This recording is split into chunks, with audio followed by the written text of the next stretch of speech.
Mari kita mulai PRT kita pada malam hari ini. Sebelumnya kita mau awali dengan doa. Mari kita berdoa. Terima kasih ya Tuhan buat malam hari ini untuk kasih setia Tuhan untuk kehidupan kami. Kasih pemeliharaan Tuhan dengan kehidupan kami hingga hari ini kami berada sebagaimana kami ada. Dan kami ucap syukur kalau malam hari ini Kau kumpulkan kami bersama-sama Tuhan untuk belajar firman-Mu, kebenaran firman-Mu. Bila Kau berikan kami hati yang mau menerima kebenaran firman-Mu, dan juga berikan kami telinga untuk boleh mendengar dengan benar apa yang Kau inginkan, apa yang Kau ingin sampaikan oleh hamba. Terima kasih ya Bapa, terpujilah nama-Mu. Di dalam nama Tuhan Yesus Kristus kami berdoa mengucap syukur. Haleluya, amin. Oke, selamat malam semuanya. Mari kita sama-sama menyanyikan lagu nomor 47, Terima Kasih Tuhan.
Mari kita berdoa. Bapa di sorga, kami mengucap syukur dan terima kasih. Hari ini Tuhan masih memberi kami kesempatan, kesehatan, kekuatan. Boleh kumpul di rumah Tuhan di malam tahun baru Imlek ini Tuhan. Kami bersekutu, memuji Tuhan, mendengarkan kesaksian-kesaksian yang menguatkan kami. Membuktikan Tuhan itu hidup, Tuhan itu tidak berubah. Dulu, sekarang, dan selama-lamanya Tuhan tetap setia memeliharakan setiap anak-anak-Mu sesuai dengan kemuliaan-Mu, kasih setia-Mu yang maha besar. Kami menaikkan syukur dari hati kami yang paling dalam. Sebentar kami mau belajar firman-Mu, Tuhan siapkan hati pikiran kami, jadikan seperti tanah yang subur agar firman yang ditaburkan boleh hidup, boleh bertumbuh dan berbuah berlipat-lipat ganda. Tenangkan hati kami dan jiwa kami, beri kami hikmat sorgawi, ya Roh Kudus Engkau yang menerjemahkan firman-Mu ke dalam pergumulan kami dan kebutuhan kami masing-masing. Pakailah hamba-Mu yang lemah, terbatas dan hina dina ini, pakai dia menjadi alat di tangan Tuhan membagikan berkat buat kami. Dalam nama Tuhan Yesus kami berdoa dan memohon berkat Tuhan. Amin. Selamat malam saudara-saudaraku, hari ini hari spesial malam tahun baru. Itu sebabnya saya mau mengajak kita memikirkan sebuah judul pelajaran rohani kita, modal sukses di tahun baru. Modal sukses di tahun baru. Biasanya ketika memasuki tahun baru, khususnya tahun baru Imlek, kita saling menyapa selamat tahun baru. Ya, bahasa Chinese-nya Gongxi Xinian. Jadi kalau saudara dengar kata Gongxi Xinian, itu artinya selamat tahun baru. Atau kalau saudara besok mengucapkan selamat tahun baru kepada orang-orang yang berbahasa Chinese, Gongxi Xinian, 1, 2, 3. Very good, ya. Atau dengan berbagai ucapan berkat lainnya, misalnya Gongxi Fa Cai, ini yang paling populer.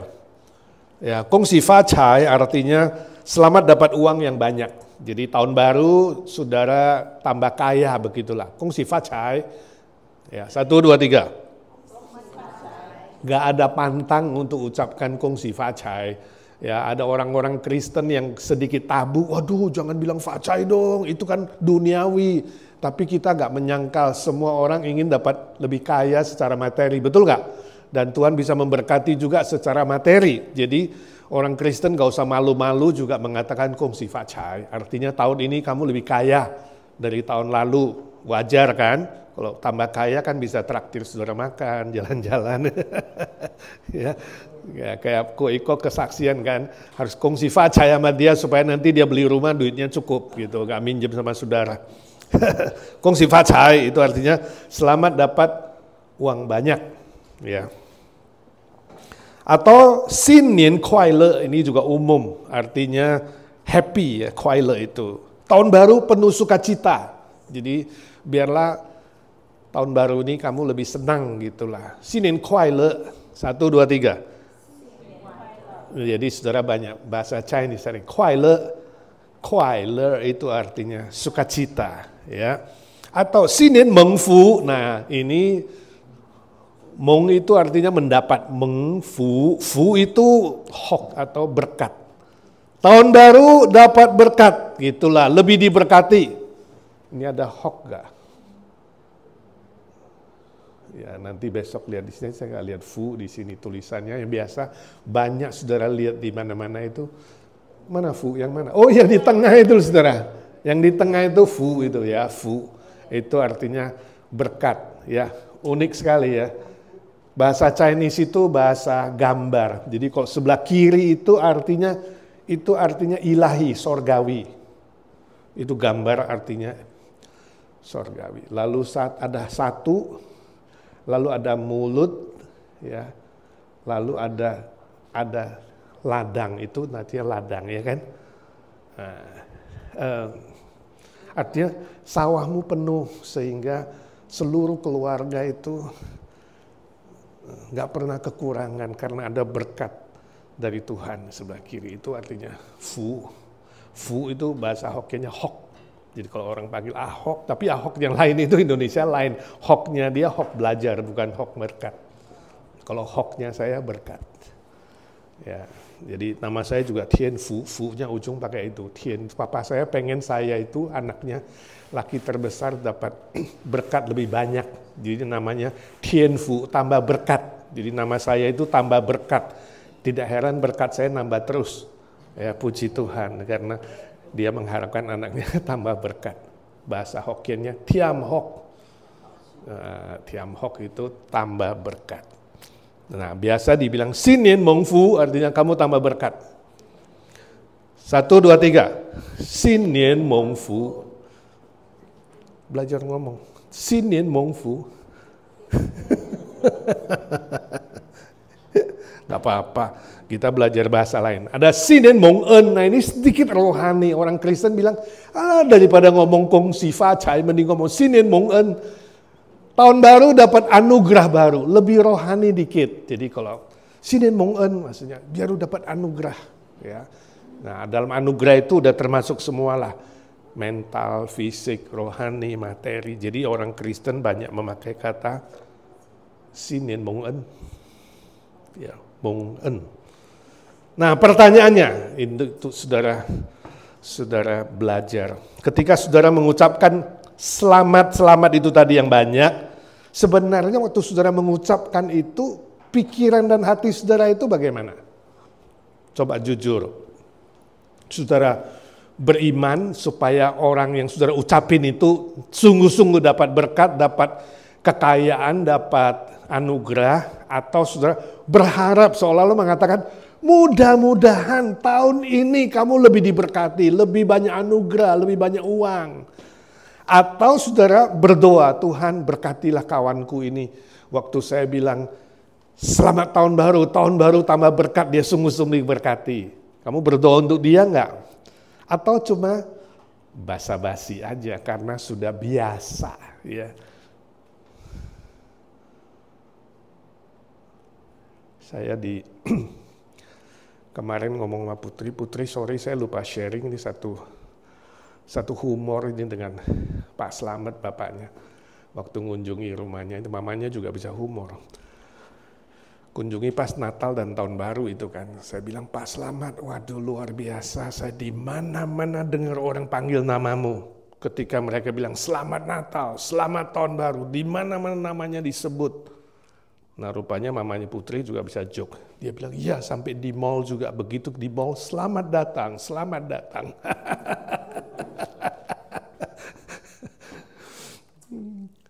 Lalu Patrick kokonya bilang, suatu kali Pak Slamet gak ikut ke mall. Jadi waktu orang bilang selamat datang atau di tempat parkir itu biasa udah selamat datang bunyi. Lalu dia jawab, hari ini selamat tidak datang, dia di rumah. Ya itu salah satu joke kita, humor waktu mengunjungi. Memang kata selamat itu luar biasa ya. Jadi kalau nama selamat itu, kalau saudara pas nama selamat itu, saudara banyak disebut. Ya, selamat ulang tahun, selamat Natal, selamat tahun baru, selamat apa lagi? Selamat ini, selamat sukses, ya. Selamat hari Minggu. Ya. Kalau pas hari Minggu. Nah, waktu saudara mengucapkan selamat itu, saudara sungguh-sungguh nggak? Atau basa-basi? Atau karena tradisi, karena kebiasaan, atau karena apa?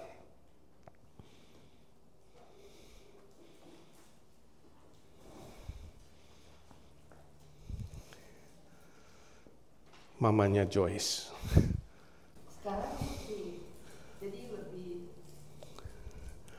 mengucapkan itu kata-kata itu lebih sudah mengerti, lebih meresapi. Iya. Tadinya mungkin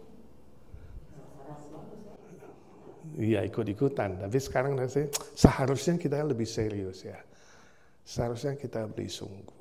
Atau selama ini basa-basi, tapi mari kita pikirkan bahwa kata itu penting waktu kita mengucapkan selamat A, selamat B, khususnya ini selamat tahun baru, kita pengen nggak teman kita yang kita ucapin selamat itu sungguh-sungguh diberkati. Kalau tidak ya sebagai orang Kristen harusnya jangan basa-basi begitu ya.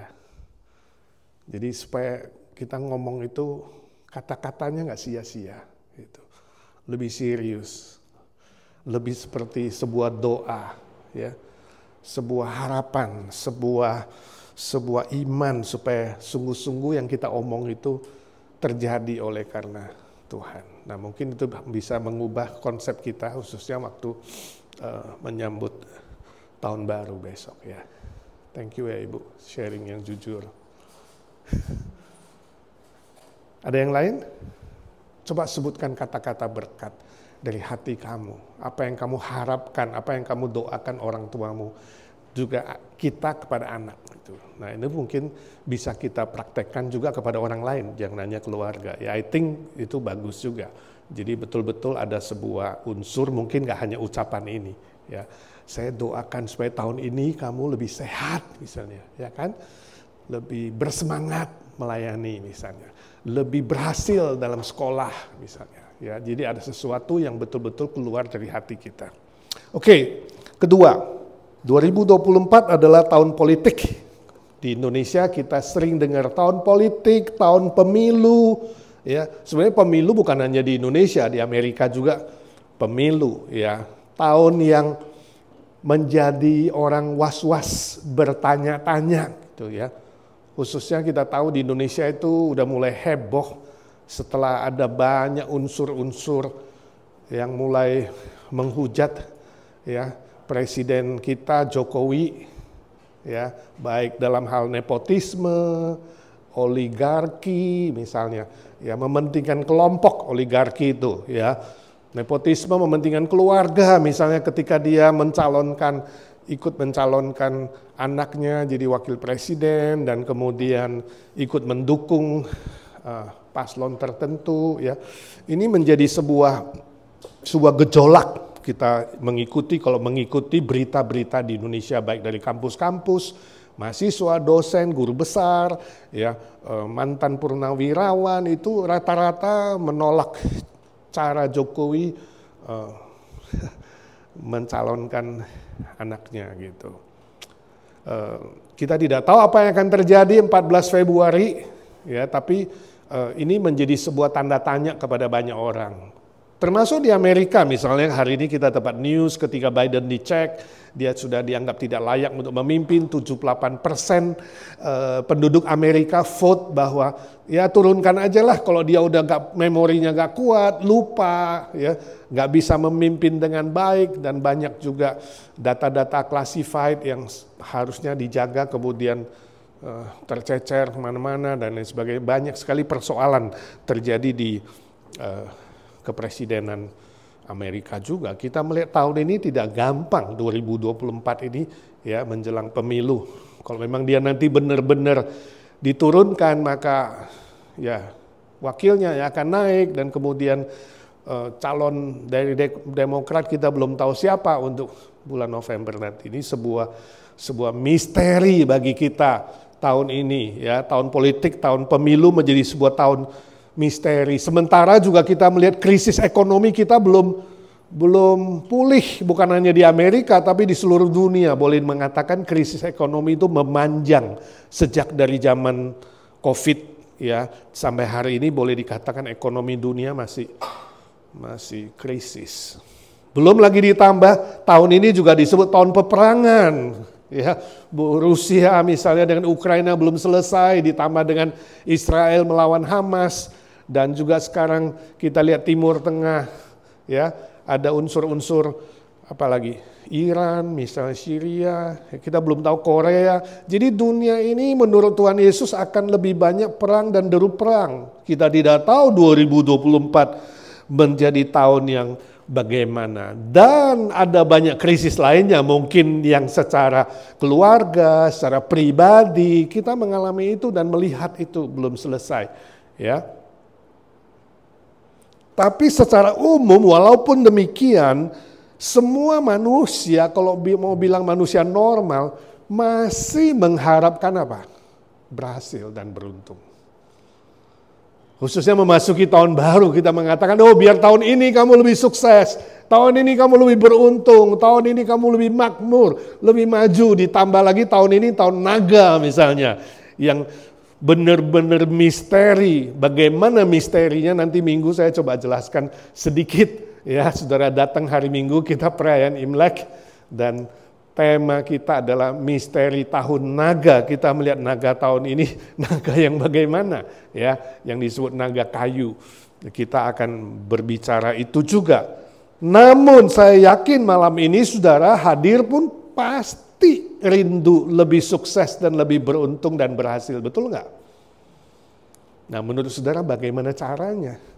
Di tengah-tengah krisis semua sendi kehidupan, kalau kita masih mengharapkan sebuah keberhasilan dan keberuntungan, caranya bagaimana gitu? Ada yang mau kasih sedikit input atau pendapat misalnya? Work harder, Lilis mengusulkan kerja lebih keras. Nggak salah, ya. Jadi kalau mau lebih sukses, mau lebih berhasil, maka kerja lebih keras. Dulu kerjanya misalnya tahun lalu 8 jam sehari. Sekarang kerjanya berapa jam, Lis? 10 jam. 12 jam misalnya. Dulu 1 job, sekarang 2 job. Apakah itu? Nanti jadi tahun sakit lagi, Lis. Kalau you banting tulang, tarik urat, terus harusnya tidur 7 jam, kamu tidurnya 5 jam. Misalnya ya. Apakah itu usulan yang baik? Yang lain? Work harder? Ada lagi? Atau work smarter?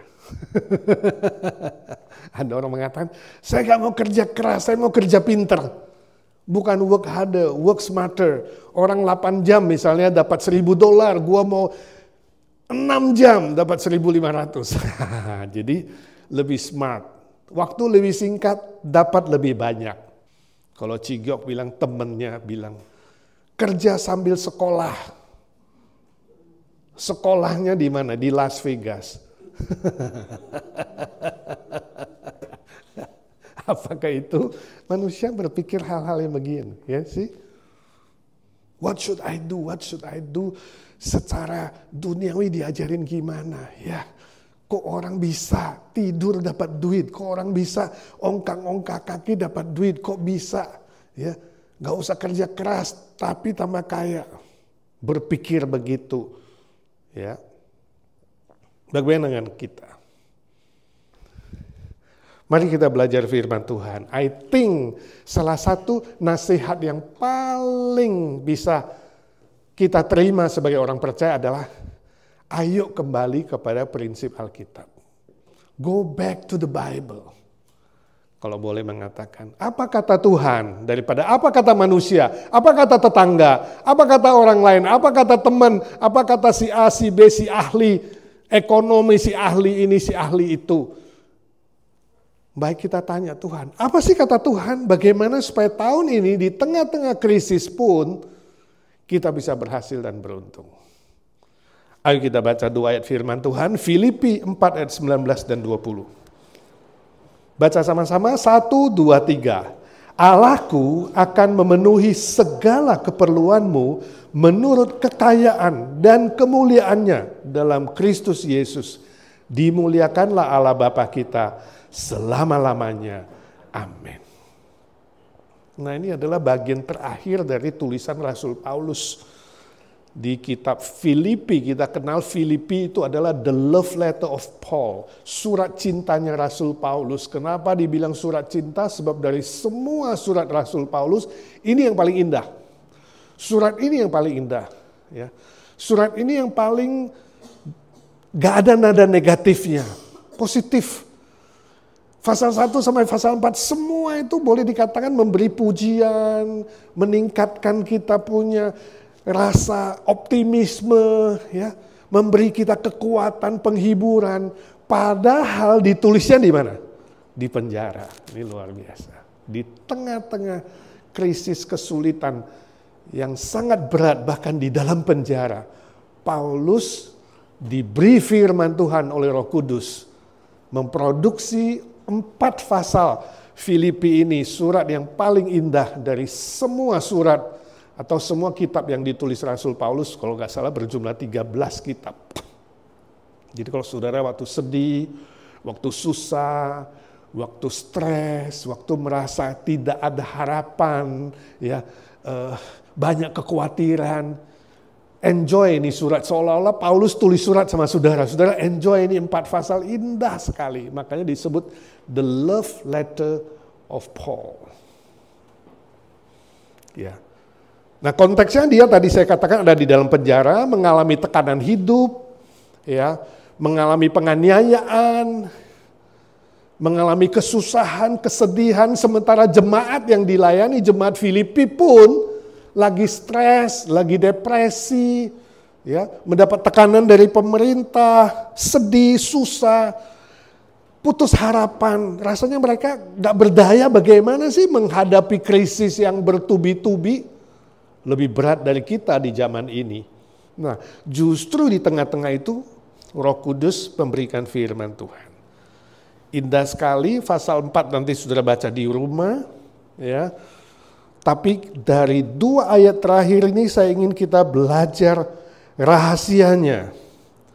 Ya, rahasianya kebenaran firman Tuhan yang menjadi saya sebut sebuah modal bagi Rasul Paulus. Sebuah modal, kalau boleh bilang, menjalani hidup yang berkemenangan bersama jemaat Filipi, dan hari ini menjadi modal bagi kita. Kalau saudara mengatakan, Pak, di tengah-tengah krisis Aku mau sukses dan berhasil di 2024 ini Pak. Coba berikan saya rahasia firman Tuhan. Modalnya apa? Saya perlu apa? Kalau orang dunia mengatakan lebih kaya, pinjam uang sana sini. Modalmu adalah duit. Modal kedua, kamu cari orang sebanyak mungkin bantu kamu, manusia. Dan modal ketiga, backing. Kalau bisa ya kan. Cari backup supaya kamu waktu susah, waktu stres ada yang dukung kamu. Jenderal kek, ya. Pendeta kek, orang kaya kek, orang tua kek, itu dunia, right? Atau dukun kek. Biasanya manusia mengatakan modalmu ya itu. Tapi apakah itu menurut firman Tuhan modal kita apa kalau hari ini kita mau berhasil dan sukses? Yang pertama A, ya, ayat 19a, ya, kalau saudara membaca di situ dikatakan ada istilah Allahku akan memenuhi segala keperluanmu. Jadi pengenalan terhadap Allah yang menjanjikan itu 19a. Itu modal pertama.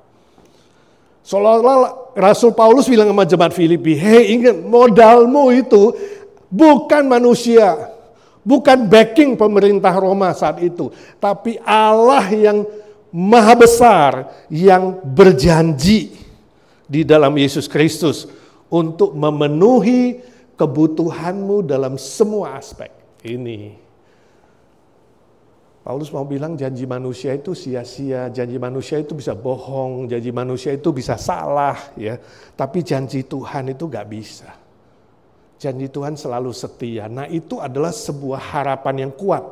Karena berharap pada manusia itu sia-sia, tapi berharap pada Tuhan di tengah-tengah krisis pasti dilaksanakan. Nah, kalau kita melihat bagaimana janji Tuhan di seluruh Alkitab mulai dari kitab Kejadian waktu Adam dan Hawa jatuh, kita melihat semuanya berhasil.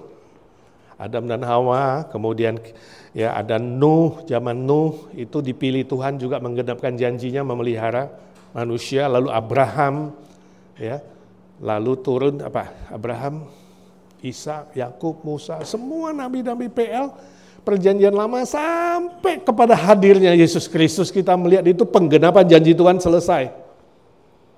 Saya pernah singgung dalam khotbah saya bahwa jumlah janji dari Tuhan di Alkitab itu berapa? Saudara kalau masih ingat.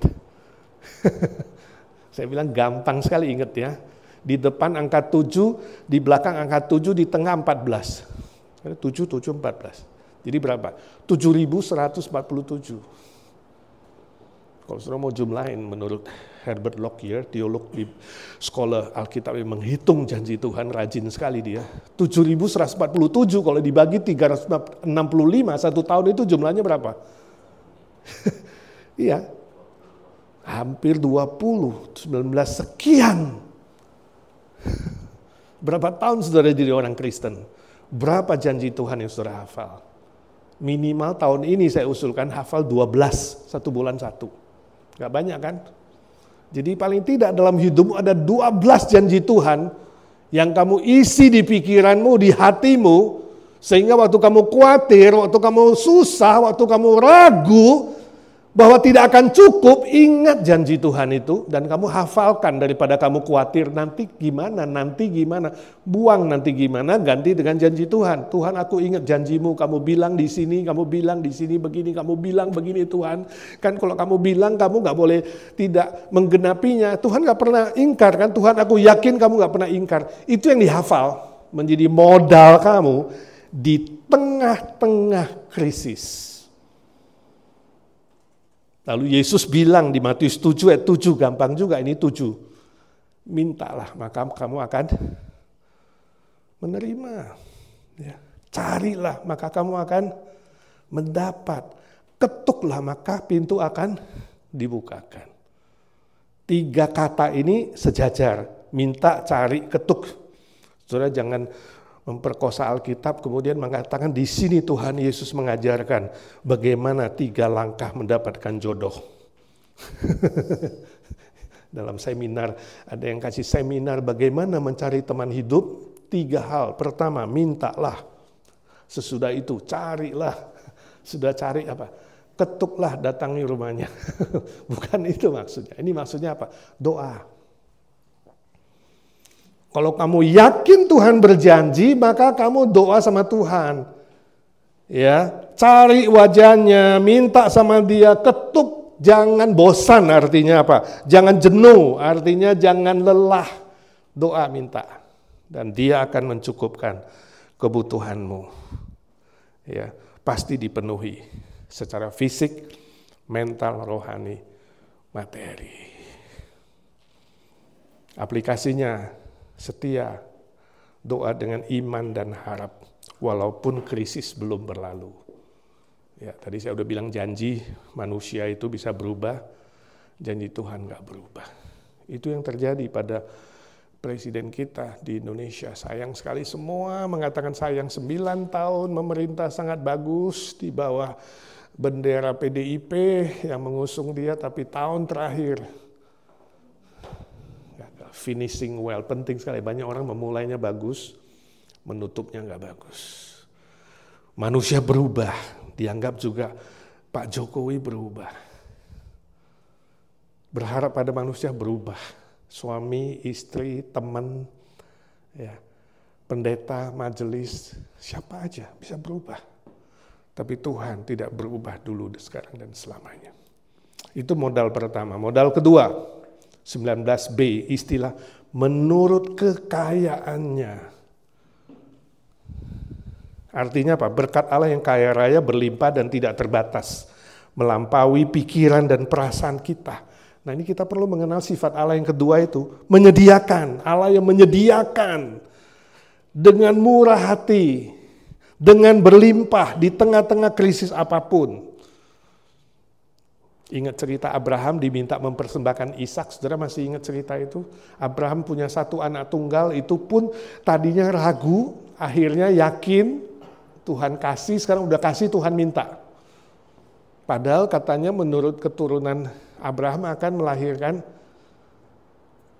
keturunan yang seperti bintang di langit, pasir di pantai, tapi sekarang anak satu-satunya disuruh dipersembahkan sebagai korban. Bayangkan, nggak make sense.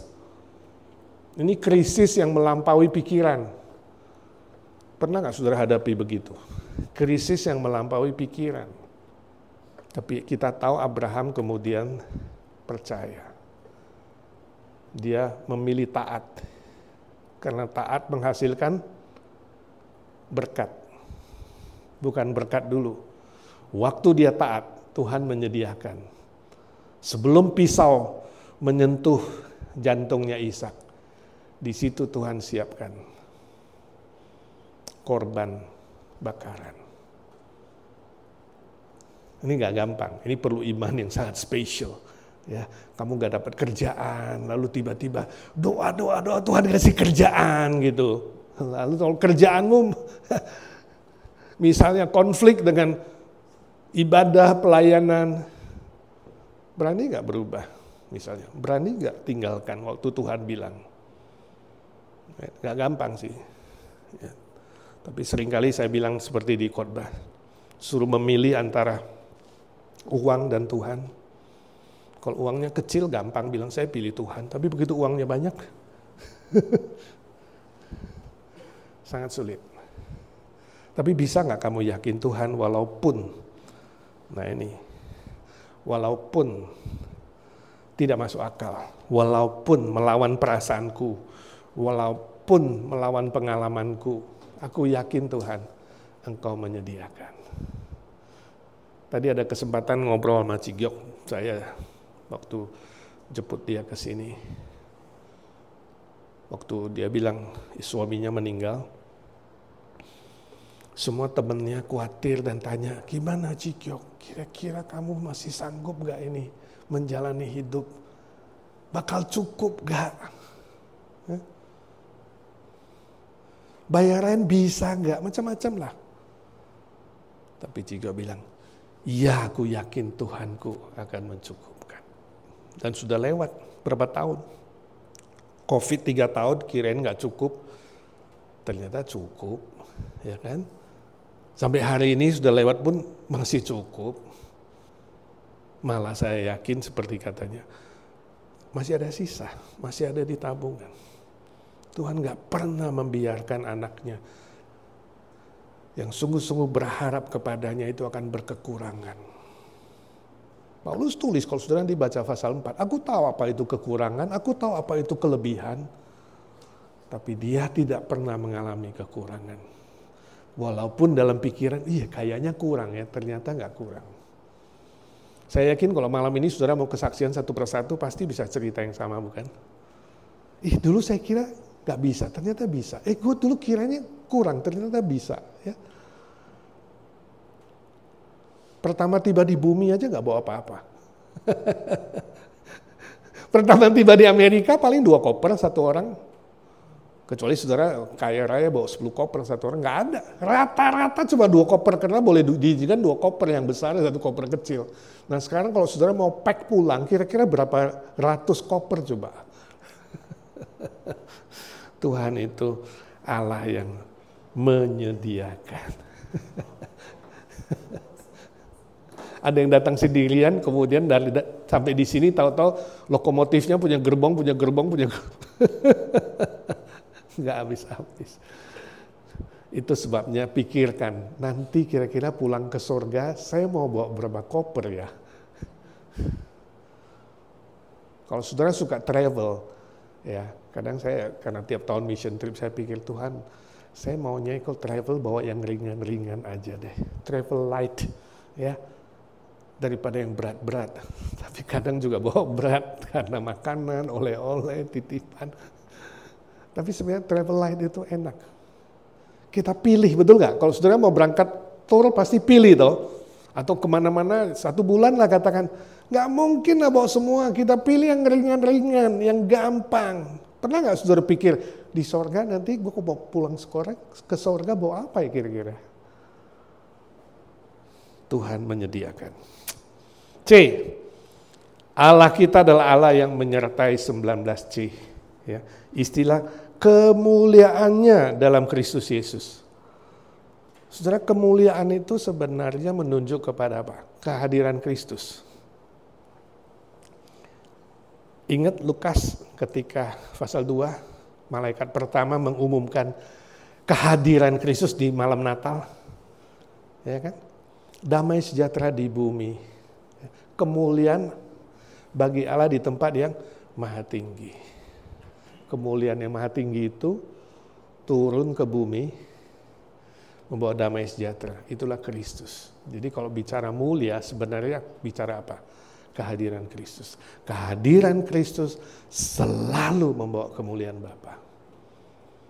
Jadi kalau dikatakan Tuhan akan mencukupkan segala kebutuhanmu sesuai dengan kekayaannya dan kemuliaannya dalam Kristus, berarti apa? Ada pribadi Kristus hadir di situ. Ini luar biasa. Ini modal. Tuhan kasih modal bukan hanya ngomong janjinya, firman-Nya, bukan hanya ngomong memberimu 7.147 janji, bukan. Tuhan juga bukan saja memberikan, mengatakan, aku akan menyediakan semua kebutuhanmu secara fisik, mental, rohani, materi. Tapi Tuhan bilang apa? Aku sendiri menyertaimu. Pribadi Tuhan menyertaimu di dalam Yesus Kristus. Ini jauh lebih besar modalnya, betul gak? Jauh lebih besar gak? Ibarat masih ingat cerita sumpit ajaib, masih ingat? Sumpit emas ajaib, seorang biksu yang punya sumpit emas ajaib. Setiap orang miskin datang tiap hari minta tolong, dengan sumpit itu dia bisa mengubah sesuatu jadi emas. Dia lihat, oh orang ini kayaknya butuh jagung, dia sumpit jagung jadi emas. Ini cerita di China, biksu yang luar biasa menolong orang dengan sumpit emas ajaib. Yang dia lihat lebih butuh lagi, dia sumpit anggur, jadi anggur emas. Sumpit stroberi jadi emas.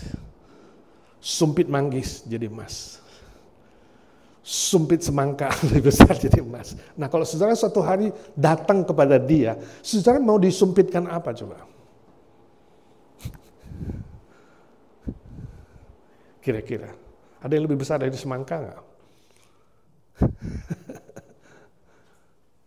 Suatu hari seorang anak datang, dia bilang, Tolonglah Pak Bisu, papaku sudah meninggal, mamaku sakit seminggu, udah gak bisa sembuh-sembuh. Aku juga udah gak makan, aku sungguh butuh pertolongan. Dunia ini rasanya mau kiamat, dia nangis, biksunya kasihan. Tawarin dari kacang hijau sampai semangka dia gak mau semua. Semangka kamu, semangka emas itu gede loh, gak bisa habis itu. Gak mau, jadi kamu maunya apa? Anak itu bilang apa? Aku mau sumpit itu. Pintar ya, dia mau sumbernya. Tuhan bukan hanya kasih berkatnya dan janjinya, Tuhan kasih sumbernya, pribadinya dia. Sumber ini tidak akan habis-habis. Kalau you memiliki modal Kristus di 2024, ingat itu sumber yang takkan habis-habisnya. Semua sumber kehidupan, sumber kekayaan, sumber kekuatan, sumber kesehatan, ya, sumber penghiburan. Kamu butuh apa? Butuh pimpinan, dia adalah pimpinan terbesar. Butuh kekuatan, dia kekuatan terbesar. Karena Kristus adalah sumber segala-galanya. Ketika memiliki Kristus, cukup, gak perlu lagi yang lain. Seorang datang menangis ke Pak Pendeta, Pak Pendeta, saya sudah tidak ada segala-galanya. Habis semuanya. Tolonglah, saya udah gak bisa hidup. Sudah gak punya apa-apa. Pabrik terbakar, rumah terbakar, istri tinggalkan aku, anak-anak juga gak ada. Saya tinggal sendirian. Rumah sewa pun sudah gak ada, kerjaan gak ada. Teman juga pergi, saya gak punya apa-apa. Pendeta bilang, benar kamu gak punya apa-apa. Kamu masih punya Tuhan gak? Nah selain Tuhan, yang lain saya semua gak punya. Selain Tuhan. Pendeta bilang, syukurlah kalau kamu masih punya Tuhan. Sebab Tuhan itu sumber segala-galanya. Itu jauh lebih besar dan jauh lebih berharga dari apa yang kamu anggap kehilangan itu. Itu paling penting saudara. 2024, izinkan saya tanya, kamu punya Tuhan gak? Yang lebih besar dari backing kamu, yang lebih besar dari semua temanmu, keluargamu, pendetamu, majelismu, kekayaanmu, apa saja yang kamu bisa sebut, itu lebih kecil dari Tuhan Yesus Kristus. Saya harap kita pegang itu baik-baik. Tuhan penyertaanmu adalah kekuatan terbesar. Kehadiranmu di sisiku, depan, belakang, kiri, kanan, atas, bawah, di dalamku Tuhan. Tuhan berjanji, kalau saudara cari di ayatnya. Tuhan janji, dia di depan, dia ada di belakang, kiri, di kanan, di atasmu, di bawahmu, dan di dalammu. Jadi seolah-olah seluruh eksistensi kita itu dibalut oleh Tuhan.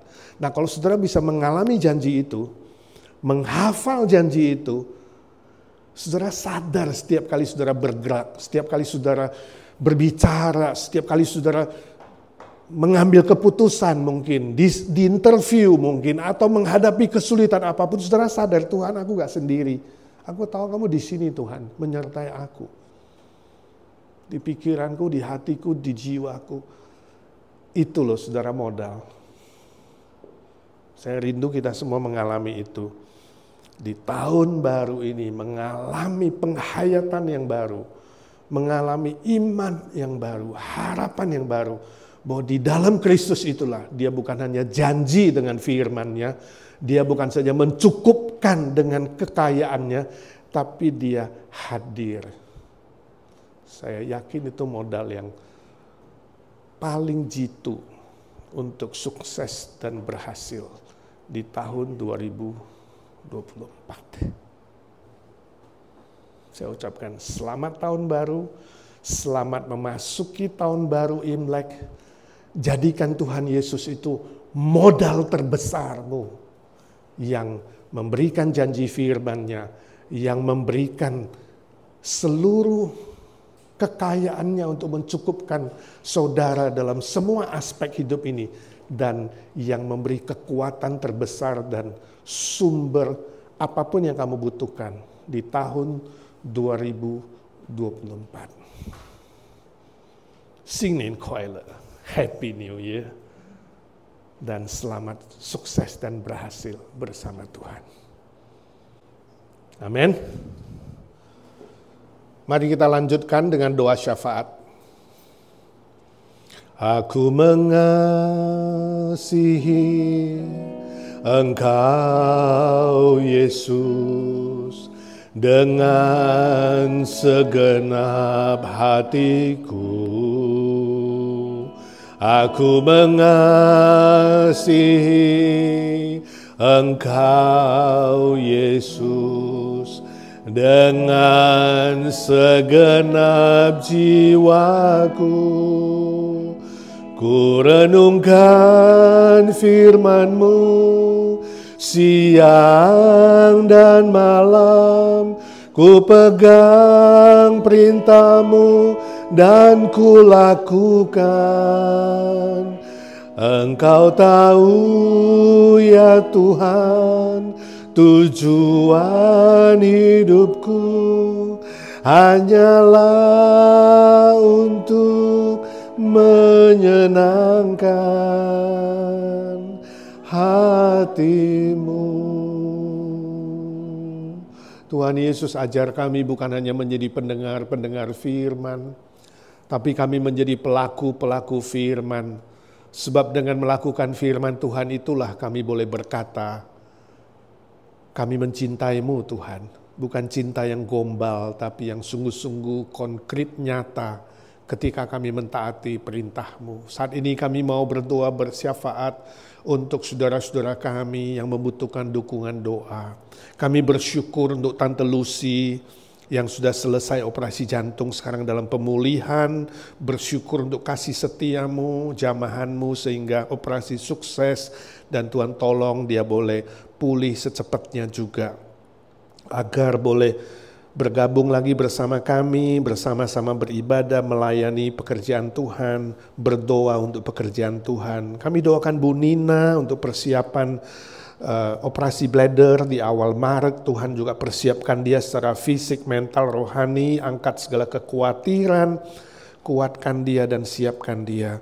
Juga semua saudara-saudara yang lain satu persatu di dalam pemulihan mereka yang cukup lama menantikan waktu Tuhan. Kami terus topang mereka di dalam doa. Tuhan tolong Cilismo dalam pemulihan, Arthur Pala remaja kami yang sudah mengalami mujizat Tuhan. Tuhan sempurnakan mujizat-Mu. Rina Porung untuk pemulihan pasca operasi. Mamanya Hegel juga pemulihan habis eksiden. Tuhan juga kasihani adik kami Charlie. Tuhan pulihkan dengan kuasa-Mu yang ajaib. Baby Noah menunggu kesembuhan jantungnya yang masih 1 titik. Tuhan berbelas kasihan. Budi Sayogyo juga dalam pemulihan. Tuhan tahu kelemahannya, tumpangkanlah tangan-Mu.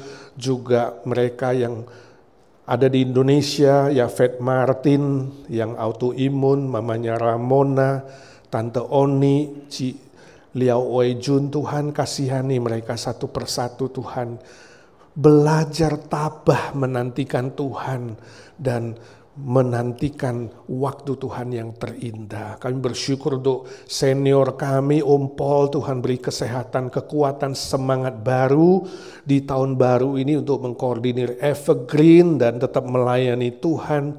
Tante Lena yang agak lemah Tuhan fisiknya dan kakinya, Tuhan kasihanilah, jamah dia dengan kuasa-Mu. Juga semua senior lain, Tante Isha, Tante Ita, Tante Aiwati, Tante Sumi, Tante Nelly, Ci Airin, Ci Rostin, Ci Eti, Om Budi Pualamsah Tuhan. Mereka yang dalam kesendirian Tuhan sertai. Tuhan, Engkau sendiri adalah sahabat yang terbaik. Kuatkan mereka fisik, rohani, terus bersandar berharap padamu. Pak Indra juga dalam pemulihan di punggungnya. Pak Hari Lee yang akan MRI lagi, Tuhan siapkan dirinya dan pulihkan kesehatannya. Ci Sylvia Lee juga dalam pemulihan matanya. Kami serahkan Pak Humphrey dan Ci Sylvie, beri kesehatan yang baru, kekuatan yang baru di tahun baru ini Tuhan. Untuk terus setia melayani Tuhan, menjadi teladan bagi kami anak-anak muda. Tuhan, seluruh senior kami pasrahkan dalam tangan-Mu, baik kami sebutkan namanya atau tidak. Tuhan tahu pergumulan mereka, juga anak mantu cucu mereka, supaya mereka hidup takut akan Tuhan, hormat orang tua, dan tahu memelihara orang tua dengan penuh kasih sayang, dengan baik, dengan benar ya Tuhan. Jadikan gereja kami IGNC menjadi gereja yang terus berdoa, setia di dalam mengabarkan Injil, berbuat baik, bersaksi bagi Tuhan.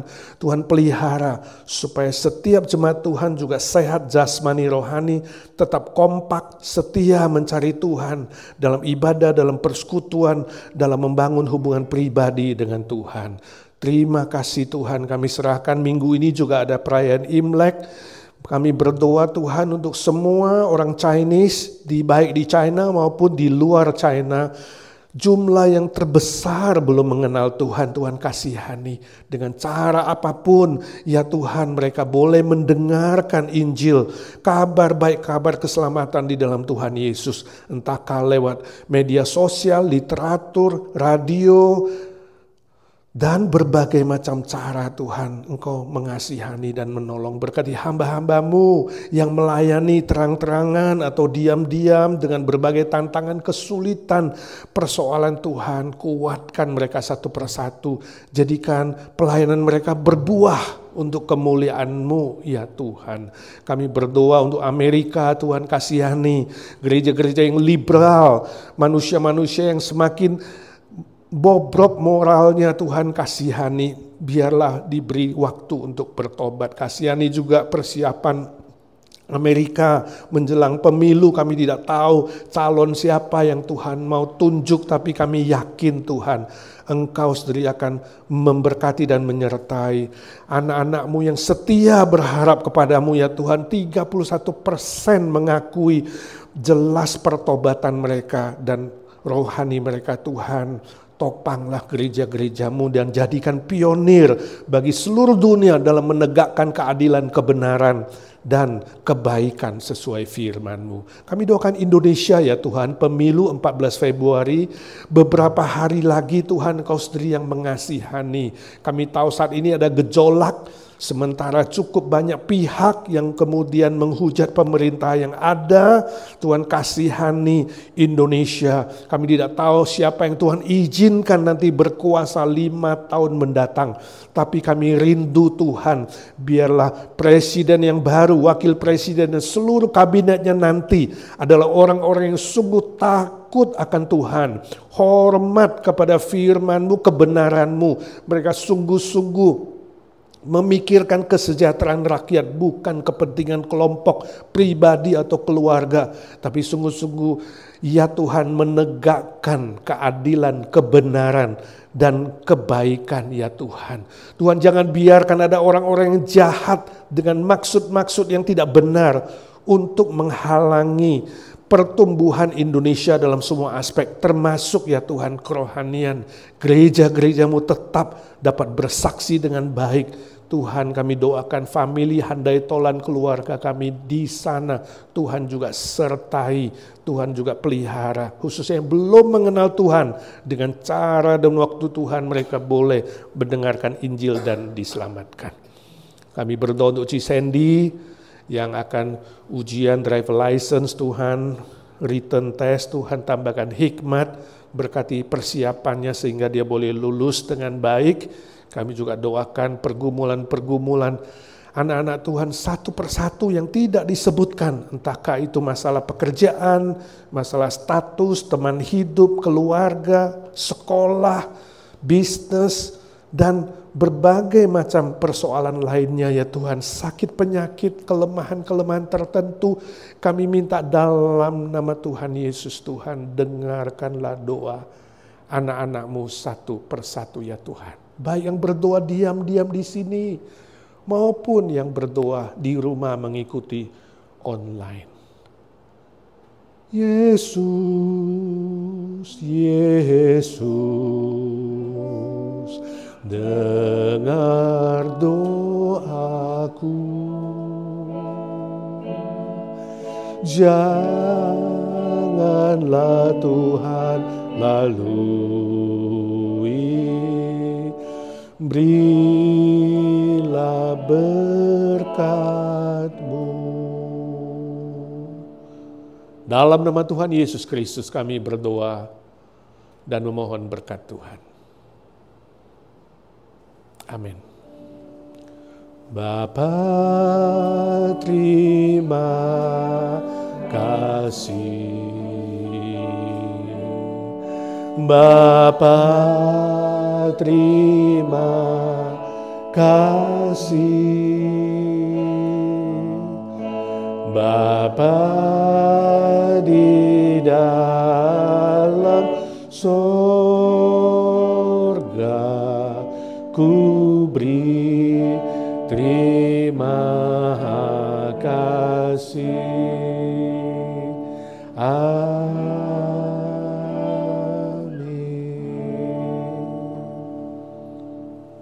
Amin.